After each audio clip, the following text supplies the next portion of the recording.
Hi, I'm Lillian Cueva. I'm from Mexico and I'm currently doing my PhD at the International Institute of Social Studies in the Netherlands. I would like to share a little bit about my research, with which I won the award for innovative methods. My PhD research explores the futures of Mexico City's municipal public markets and their socio-technical energy systems. Particularly, I focus on women vendors' futures. Consider that they lead the sales sector at the markets, and because their visions and voices have not been at the center of the current imaginaries. Therefore, the horizon scan questions that my research address are: 1. What is the role of diverse socio-technical imaginaries in triggering or hampering the implementation of sustainable energy technologies?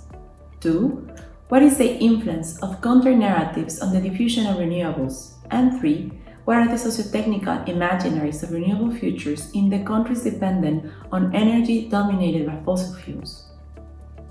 Given the implicit assumption of my research, I argue that to explore a plurality of energy futures, I need to inquire differently and to collect data that can describe phenomena at a variety of levels, including emotional and imaginative.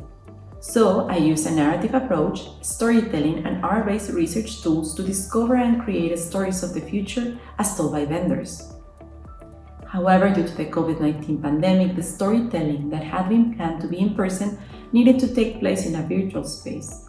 The activity was a storytelling game called Tell Me an Unfortunate Story that used messaging apps as the medium to interact with vendors while face-to-face communication was limited. The game consisted of co-creating stories with 16 vendors about the future of municipal public markets and their energy systems. Audio files and visual materials were developed to make the activity playful and imaginative.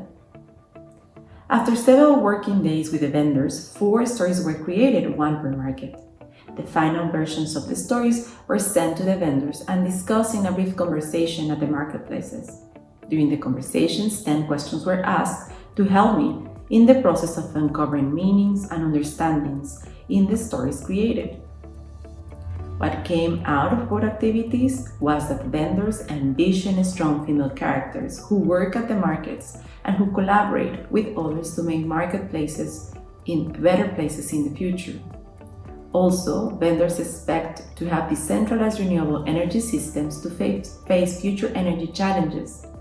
Finally, they describe governing structures in which renewables are installed and controlled by a combination of actors, such as the private sector, the vendors themselves, and the city's government.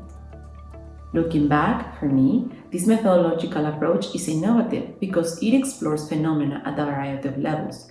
It facilitates the convergence of marginalized voices in the global south and places them at the center.